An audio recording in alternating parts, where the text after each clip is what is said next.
Sa mga balak mag-ulam ng galunggong, dagdagan po ang budget sa pamamalengke dahil tumaas ang presyo ng galunggong. At live mula sa Maynila, unang balita ni James Agustin. Narito na po. James! Gang, good morning. 2 linggo na nga mataas ang presyo ng sariwang galunggong dito sa Blumentritt Market sa Maynila. 20 pesos po ang itinaas sa kada kilo niyan. Kaya naman yung mga mamimili, kanya-kanya ng diskarte para makatipid. Kalahating kilo na lang ng sariwang galunggong binili ni Edgar dahil tumaas ang presyo nito. Wala tayong magagawa, sir, kung mataas ang presyo. Kailangan natin bumili, kailangan natin kumain eh. Paano diskarte nyo? Di budget-budget na lang. Si Divina naman na nagtatrabaho sa karinderya sa Sampaloc, Maynila. Ipapaksiw daw ang 1 kilo ng sariwang galunggong na binili. Bahagya rin daw sila nagtaas ng presyo sa ulam. Hindi naman masyadong mataas. Kasi suka lang naman ang ano nito eh. Suka, sili lang naman yung ingredient niya. Hindi naman masyadong maraming sahog. Kaya hindi naman masyadong tataasan. Pag may konting topo, okay na. Dito sa Blumentritt Market sa Maynila, nasa 180 pesos hanggang 200 pesos kada kilo ang presyo ng sariwang galunggong.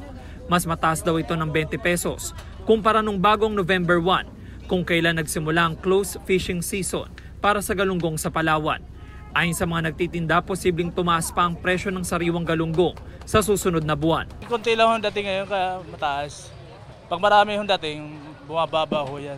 Saan ba nanggaling supply nyo? Sa Nabotas po. Mabenta rin ang mga frozen galunggong na nasa 180 pesos ang kada kilo. Si Rosalinda na may karinderya sa Santa Cruz, ito ang binibili. Mas mura. Ano gagawin niyo luto? Prito lang siya. Tatlo lang. Paano yun ngayon? Mas tumaas yung presyo ng galunggong. Kaya nga ganun talaga. Hindi naman mapipigilan ng pagtaas. Kailangan mo bilhin. Tumaas din ng 20 pesos ang kada kilo ng tilapia. 80 pesos na. Mula sa 60 pesos 2 linggo na ang nakararaan. Mataas ngayon kasi ngayon tagirap sa isda.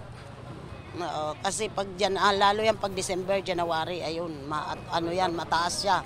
Pero pag banda mga March, April na yan, bababa na siya. Hindi naman tumaas ang presyo ng ilang isda, gaya ng frozen tulingan na 180 pesos per kilo at yung frozen salmon na 130 pesos per kilo. Samantala, Igan, sa pag-iikot ko doon sa mga nagtitinda ng isda dito sa Blumentritt Market ay wala tayo nakita na ibinebenta nila na isdang tamban. Yan muna ilitas mula rito sa Maynila. Ako po si James Agustin para sa GMA Integrated News. Igan, mauna ka sa mga balita. Mag-subscribe sa GMA Integrated News sa YouTube.